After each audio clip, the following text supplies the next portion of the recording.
Today I got very special guest. Hello, Miss Letty. Nice to meet Hello, you. Annie. Nice to see you again. It's been a while now, though. Yes, a long time since we had a chat.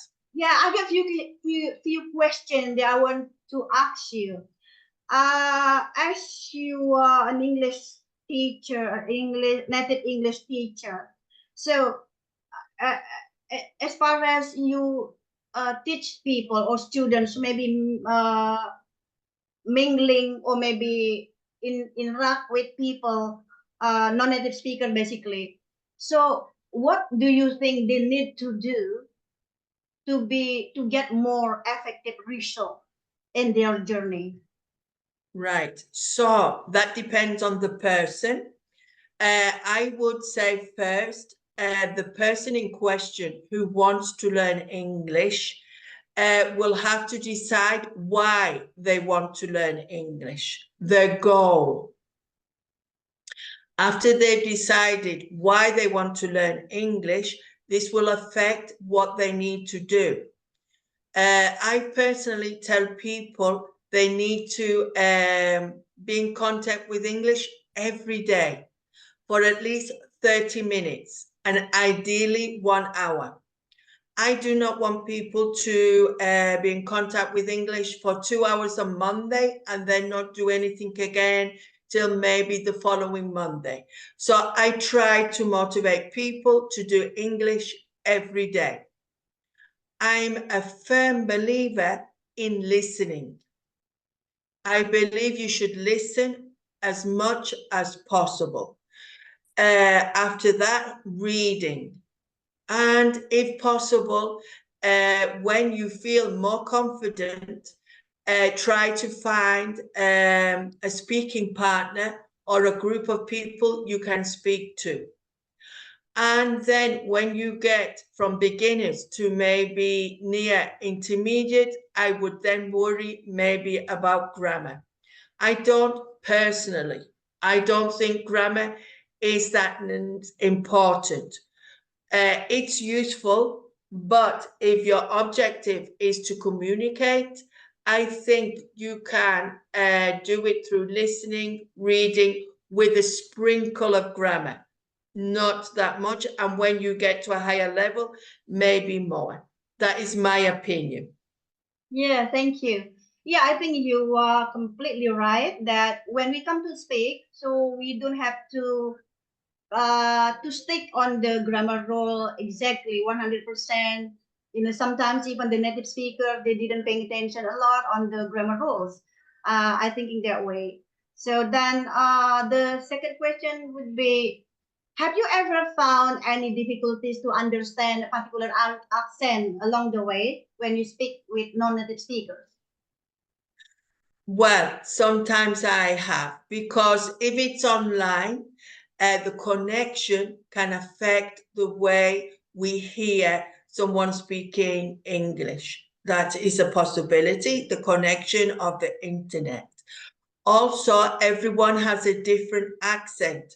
So the only thing I ask people to do is to speak slower and clearly. So it makes understanding easier. Depending on the person I'm talking to, I can speak slower or faster.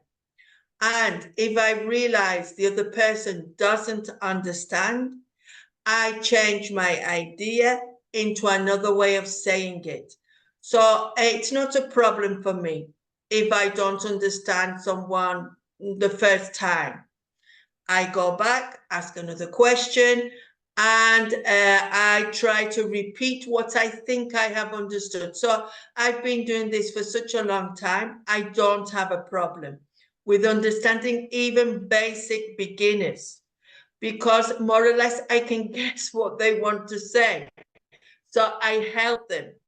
I spoon feed them, giving them ideas of what they want to say, and then they can choose what they wanted to say. So I don't have a problem. Normally, I'm patient, I'm understanding, and I try to help the other person. Oh, then you try to guess what they wanted to talk about. Yeah. If the level is beginners, they need that bit of help, no? Yeah. So I don't have a problem with whatever level. Yeah, that's true. Yeah, because it is kind of misinterpret for some people.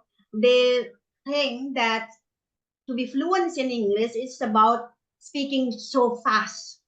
They think that way. Oh, And then no. they speaking kind of there is no commas, there is no full stop, like blah blah blah blah blah. Sometimes I got this also this experience. So just keep on they kind of they didn't listen.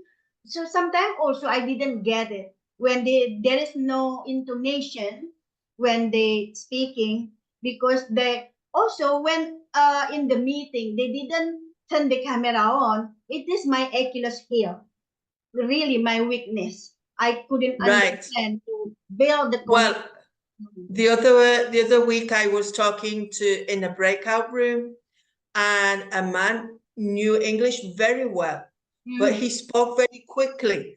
Oh. And I asked him, please speak slowly, not because he was speaking incorrectly, but I, as a person, found it difficult because I had to concentrate more because he was going so fast. So I personally, even if you speak perfectly, I prefer you to speak slowly. It gives me time to digest, to understand. And if you're speaking quickly, I feel like I'm running after you, trying to, and it doesn't give me time to digest and to think about what you are saying. It just, I'm trying to understand the next sentence. So I think it's nice to relax, be patient, and think of the listener, Yes. the person who's listening, and they're trying to understand you. I think this is very important. We all need to be good listeners. Yeah, I think to be good listener is also part of our process. I mean, to boost our listening skill to comprehend what other people saying. The thing is that people didn't respond what other people say, but they tend to waiting for their turns to speak. Oh, this is my turn. They didn't pay So you're attention. saying really they're not interested in what the other person is saying. They're Yes. only interested in talking. So this is another skill we have to learn. I have been guilty in the past of stepping on people's toes and speaking quickly. And I've had to learn to sit, be quiet, listen, let the other person express themselves, and then give my opinion and not butt in before it's my time. So I've had to learn that as well. So I think we should learn to be listeners, and also the people speaking don't speak for such a long time because you need to give the other person a chance to speak. Yes, yes, yes. When people hogging, like dominate the time, they didn't pay attention to other participants that we all here, we have the same right, the same chance to express our thought. So anyway, thank you so much, Miss Letty. Maybe you have tips for learners out there to. Really, I don't like to give advice, but I do try to motivate people to be passionate, to want to learn. Otherwise, it doesn't matter if you have a teacher or not, because you are the person who needs to learn, not the teacher. So it takes time. I laugh sometimes when I see advertised, learn English in 3 months, learn English in in a moment or something like that. I have been learning Spanish for over 38 years, Oh my goodness. and I'm still learning. There's always a new word. Well, to go any further, there are words in English that I'm learning every day because English is always evolving. I was watching the European Football Championship, and I learned some new words from there. So we can always learn. It doesn't happen overnight. We need to be patient and be happy with what we have learned today and what we learned last week, and we are progressing. So be positive, motivated, and don't think it happens overnight. Yeah, that's cool. So thank you so much for your time, Miss Letty.